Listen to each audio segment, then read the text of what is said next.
ಸಡನ್ನಾಗಿ ಮನೆಗೆ ಗೆಸ್ಟ್ ಬಂದರು, ಏನಾದರೂ ಕ್ವಿಕ್ಕಾಗಿ ಚೆನ್ನಾಗಿರುವಂಥ ಸ್ನ್ಯಾಕ್ಸ್ ಮಾಡಿಕೊಡ್ಬೇಕು ಅಂದರೆ ಈ 5ರಿಂದ 10 ನಿಮಿಷದಲ್ಲಿ ಮಾಡುವಂತಹ ಕೋಲ್ಕತ್ತಾ ಶೈಲಿಯ ಮಸಾಲ ಚಿಪ್ಸ್ ಒಮ್ಮೆ ಖಂಡಿತ ಟ್ರೈ ಮಾಡಿ.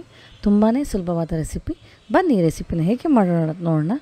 ಮೊದಲಿಗೆ ಒಂದು ಸಣ್ಣಕ್ಕೆ ಹೆಚ್ಚಿರುವಂತಹ ಈರುಳ್ಳಿ, 1ರಿಂದ 2 ಸಣ್ಣಕ್ಕೆ ಹೆಚ್ಚಿರುವಂಥ ಹಸಿಮೆಣಸಿನ್ಕಾಯಿ, ಮಕ್ಕಳಿಗೆ ಕೊಡೋ ಹಾಗಿದ್ರೆ ಹಸಿಮೆಣಸಿನ್ಕಾಯಿನ ಸ್ಕಿಪ್ ಮಾಡ್ಬೋದು.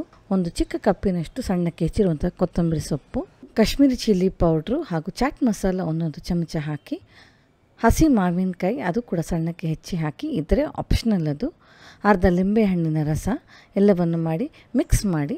ಇದನ್ನು ನೀವು ಮಿಕ್ಸ್ ಮಾಡಿ ಕೂಡ ಇಡ್ಕೊಬೋದು ಬರ್ತ್ಡೇ ಪಾರ್ಟೀಸ್ಗಳಿಗೆ. ಕೊನೆಯದಾಗಿ ಸರ್ವ್ ಮಾಡೋ ಮುಂಚೆ ಖಾರ ಚಿಪ್ಸ್ ಹಾಗೂ ಸಾಲ್ಟ್ ಚಿಪ್ಸ್ ಎರಡನ್ನೂ ಹಾಕಿ ಚೆನ್ನಾಗಿ ಕ್ರಷ್ ಮಾಡಿ ಸರ್ವ್ ಮಾಡಿದ್ರೆ ಕ್ವಿಕ್ಕಾಗಿ 5 ನಿಮಿಷದಲ್ಲಿ ನಮ್ಮ ರುಚಿಯಾದ ಕೋಲ್ಕತ್ತಾ ಶೈಲಿಯ ಮಸಾಲೆ ಚಿಪ್ಸು ರೆಡಿಯಾಗುತ್ತೆ. ಇದನ್ನು ಇಮಿಡಿಯೇಟಾಗಿ ಸರ್ವ್ ಮಾಡಬೇಕು. ಖಂಡಿತವಾಗ್ಲೂ ನೀವು ಒಮ್ಮೆ ಟ್ರೈ ಮಾಡಿ. ತುಂಬಾ ಟೇಸ್ಟಿಯಾದ ರೆಸಿಪಿ ಇದು. ಇಂತಹ ಇಂಟ್ರೆಸ್ಟಿಂಗ್ ರೆಸಿಪೀಸ್ಗೆ ನಮ್ಮ ಸಾಥೀಸ್ ಕಿಚನನ್ನು ಫಾಲೋ ಮಾಡಿ. ಮತ್ತು ಸಿಗೋಣ ಒಂದು ಹೊಸ ರೆಸಿಪಿಯೊಂದಿಗೆ. ಅಲ್ಲಿಯವರೆಗೂ ಟೇಕ್ ಕೇರ್ ಆ್ಯಂಡ್ ಎಂಜಾಯ್.